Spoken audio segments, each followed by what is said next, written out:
Alors, l'envie d'être carillonneur, elle est venue d'abord parce que j'étais musicien. Et surtout, j'habitais près de la collégiale, près du carillon, donc que j'entendais jouer les ritournelles. Mais les concerts, il y en avait très peu. Alors, je me suis dit, tiens, mais pourquoi est-ce qu'on ne joue pas plus? Et bon, je me suis renseigné un peu. Bon, il y avait 5 concerts qui étaient programmés sur l'année. Et du coup, je me suis mis en tête d'apprendre le carillon, vraiment l'apprendre, pour pouvoir jouer aussi, mais plus souvent, quoi. Bon. Donc c'est comme ça que l'envie est venue. Ouais. Alors, deuxième aspect, c'est que bon, moi, boulanger, je travaille beaucoup de nuit et toujours dans mon atelier. J'étais pas au magasin, donc je voyais pas grand monde sur la journée. J'ai pris le carillon parce que c'est un instrument public qui m'a permis de rencontrer des gens du monde entier. Et ça, c'est vrai. Aussi bien des Américains, des Russes, des Polonais, Japonais, enfin, beaucoup de carillonneurs du monde entier, quoi. Bon.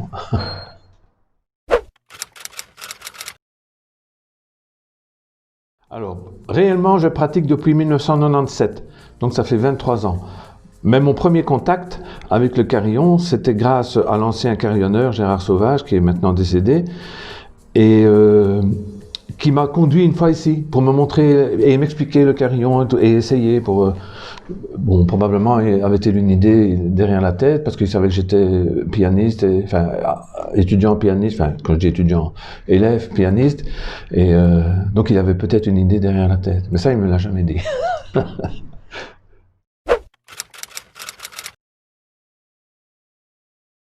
Alors, le meilleur souvenir, c'est un jour à Mons, quand j'étais à Mons, au Carillon de Mons, qu'on jouait, enfin je jouais avec mon épouse. Et au Carillon de Mons, depuis la Restauration, les gens peuvent monter, le public peut monter au-dessus de la cabine et regarder. Et il y avait une vieille dame, quand je dis vieille, elle avait peut-être entre 80 et 90, donc c'est une personne âgée, je vais dire, qui était au-dessus et qui écoutait. Et quand j'ai eu fini, elle est descendue avec moi, et elle pleurait d'émotion, quoi. Ça m'a touché. Et je trouve que c'est un bon souvenir, quoi. Alors, le pire, là, c'était sur un carillon dont je ne donnerai pas le nom. Donc, on était convoqués pour jouer. J'étais encore élève de carillon. On était convoqués pour jouer l'inauguration de la bibliothèque ou une maison culturelle à Ath. Et alors, le ministre et tout ça, les autorités étaient là et tout. Et alors, je devais jouer, je ne sais plus, mettons, à 16h ou à 17h, je crois, je ne sais plus. Enfin, il y avait une heure bien précise. Mais bon, il y a eu du retard dans le timing des autorités, si bien que j'ai pas pu jouer avant 6h moins quart, je crois. À 6h moins quart, il y a la cloche de la messe qui sonne. Je dis là, j'ai râlé. Donc, j'ai pas pu jouer ce jour-là. Et là, j'étais fâché. Oui, parce que bon, à ce moment-là, j'étais encore boulanger. Donc, pour pouvoir jouer pour cet événement, j'ai dû travailler la nuit plus tôt que d'habitude, pour être prêt. Au bout de tout, ils m'ont dit, enfin, ils me disent, non, tu ne peux pas jouer parce que bon, il y a du retard. J'ai dit, ça, c'est ça. Là, j'étais fâché, vraiment fâché.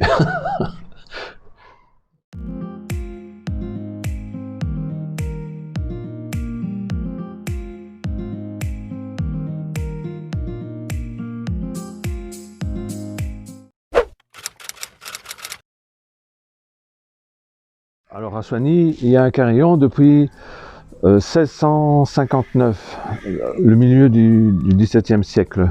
C'était probablement un plus petit carillon que ce qu'on a maintenant, parce qu'à l'époque, quand je vois les autres carillons historiques, ils ne comportaient qu'une trentaine de cloches. Bon. Mais on savait jouer là-dessus. Au XVIIIe siècle, moi je dis toujours, c'est l'âge d'or du carillon à Soigny, parce que le XVIIIe siècle a engendré des carillonneurs renommés, non seulement à Soigny, mais dans toute la Belgique, y compris dans le nord de la France. Et bon, nous avons Orion, un certain Orion, né à Soigny, qui est allé comme carillonneur à Hasselt, suite au premier incendie de la collégiale de Hasselt. Alors ensuite, il y a la famille de Leblanc, plusieurs frères. Il est né en 1711, alors à l'âge de 18 ans, il était déjà carillonneur. Il a joué, je crois, 10 ans à Soigny. Et puis il est parti à Furnes. Après 2 ans, il a postulé la place de carillonneur à Gand, où il a été pris. Et à Gand, il a terminé sa vie en tant que directeur du théâtre. Donc je me dis, si c'était quand même un personnage au niveau musical, ça devait être un personnage important. D'ailleurs, à Soignies, à l'époque, Soignies est un centre musical important dans toute l'Europe. Pas seulement pour le carillon, mais surtout pour les chanteurs et la musique d'église. Il y a des chanteurs de chez nous qui sont partis à la chapelle Sixtine. Alors, plus avant, il y a eu Charles Quint qui recrutait ici, à Soignies, les petits chanteurs pour sa Capella Flamenca. Les Leblanc, ils étaient 2 frères. On retrouve le nom de Leblanc à Thuin pour carillonner lors de la Saint-Roch.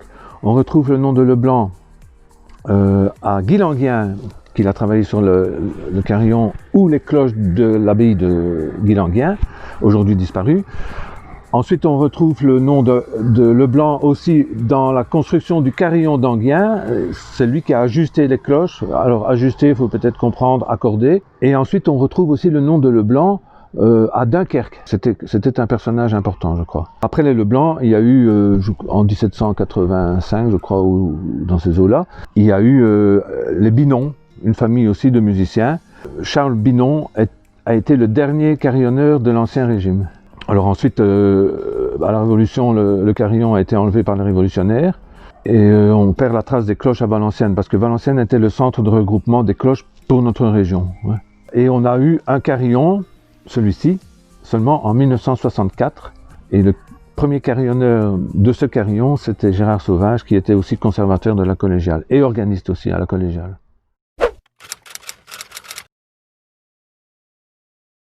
Alors moi, je suis né à Mons, mes grands-parents sont montois, ma mère était montoise, mais mon père était sonégien, boulanger ici à Soignies. Et donc je suis né à Mons, mais on est revenu à Soignies, j'avais 3 ans ou 4 ans, ça je ne me rappelle plus, mais on est revenu à Soignies, et j'ai vécu toute ma vie à Soignies, si on veut. Sauf que j'ai gardé beaucoup d'attaches à Mons, parce que toute ma famille du côté de ma mère est montoise, et ils sont encore là maintenant. Hein, bon, donc j'ai encore beaucoup de liens avec Mons. La preuve, c'est que je suis aussi carillonneur à Mons.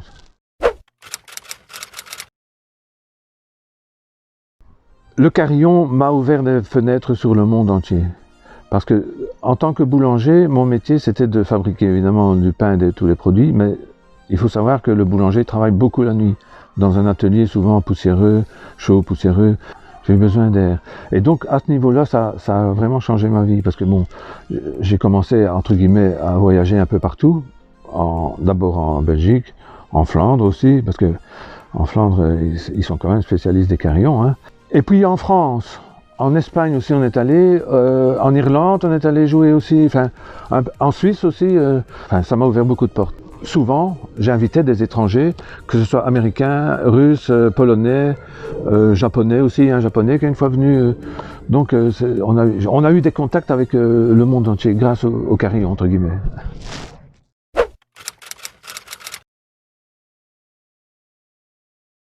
D'abord, il faut s'inscrire dans un cours. Hein. Ça, disons que c'est la première chose. Et ensuite, le carillon, ça se joue pas dans un cours. Le carillon, ça se joue sur un carillon, à l'extérieur. C'est l'instrument qui joue pour tout le monde, pour un large public. C'est pas dans une salle. On ne joue pas du carillon pour un public de salle. On joue du carillon pour un grand public. Alors il faut oser aller trouver les carillons. Et quand je dis les carillons, c'est les carillonneurs qu'il faut rencontrer. Et il faut aller vers les meilleurs. La première personne importante que j'ai rencontrée au niveau du carillon, c'est le carillonneur de Bruges. Aimé Lombard, qui est aujourd'hui décédé malheureusement. Et le conseil que j'ai à donner, c'est de oser aller, même si on n'est pas très, je vais dire, très spécialiste encore dans la discipline, mais il faut oser aller trouver les grands.